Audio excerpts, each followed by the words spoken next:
Stocks में action आते हुए दिख रहा है। आईटी पर रखिए नजर। ओरेकल फाइनेंस, विश्वेश जी जरा इसका चार्ट पुल अप करिए क्योंकि पिछले 5-10 मिनट में बहुत इंटरेस्टिंग एक्शन बन रहा है। ओरेकल फाइनेंस 7,500 के लेवल पर इस समय ट्रेड कर रहा है और 5-10 मिनट से थोड़ा एक्टिव भी हो रहा है। जरा देखें ये चार्ट विश्वेश जी। मैजिकल चार्ट है दीपांशु।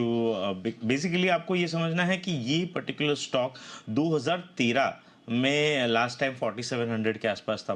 इनफैक्ट 2 या 3 वीक पहले मैंने सेम शो में फ्राइडे के क्लोजिंग के शो में मिड ऑफ जैन में 4650 के आसपास रिकमेंड किया था। मेरा 6-7 हज़ार का टारगेट था, वो डन हो गया। लेकिन एक सेम थीम है जो मैं शायद काफ़ी दिनों से लगातार रिपीट कर रहा हूँ और अब तो शायद रिपीटेटिव भी साउंड होगा कि मार्केट एलिवेटेड है, मेरे पास अभी भी कैश फ्लो आ रहा है, मैं अलोकेट करना चाहता हूँ, तो मैं वही सारे स्टॉक ढूंढता हूँ जहाँ ग्रोथ है और वैल्यूएशन चीपर है। And I think among IT basket ये चीपर है। शायद एक और स्टॉक है जो मैंने रिकमेंड किया है, असेलिया सॉल्यूशंस, वो भी चीपर है। तो यहाँ पे ये नई ट्रेजेक्टरी में चला गया और जैसे शायद अनिल जी ने भी 2-3 बार कहा है कि जब स्टॉक 5-10 साल बाद कोई रेंज निकालता है, जैसे डीएलएफ हो गया या फिर काफ़ी सारे ऐसे स्टॉक है, तो फिर वो काफ़ी ऊपर जाता है। तो मुझे लगता है ये मोमेंटम को बेस्ट वे टारगेट ड्रिवन नहीं कर सकते हो, राइट? आपको स्टॉप लॉस ट्रेल करना पड़ेगा और अब मुझे ऐसा लगता है इसका इमीडिएट 6800 का एक नया बेस माना जाएगा। और आप ऐसा समझिए कि स्टॉक का अगर मीडियम टर्म बेस 4000-4800 था,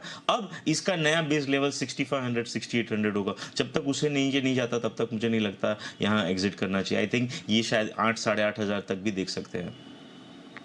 8-8.5 हज़ार तक के टारगेट्स आ सकते हैं। अनिल जी का न्यू ईयर पिक था 1 जनवरी को ही इस साल, 4,364 के लेवल थे जहां से रेकमेंड किया था। 5,350, 5,850 और 6,500 तक के टारगेट थे जो अनिल जी 1 महीने में ही आ गए, इनफैक्ट 3 हफ्ते में ही आ गए थे आई थिंक। और उसके बाद अब 7,500 और विशेष जी 8,000, 8,500 की भी बात करें। जबरदस्त मूव जो पिक ऑफ द ईयर की 3 हफ्तों में आती हुई दिखी थी ओरेकल फाइनेंस, आज भी वो मूव बरकरार दिख रही है सर।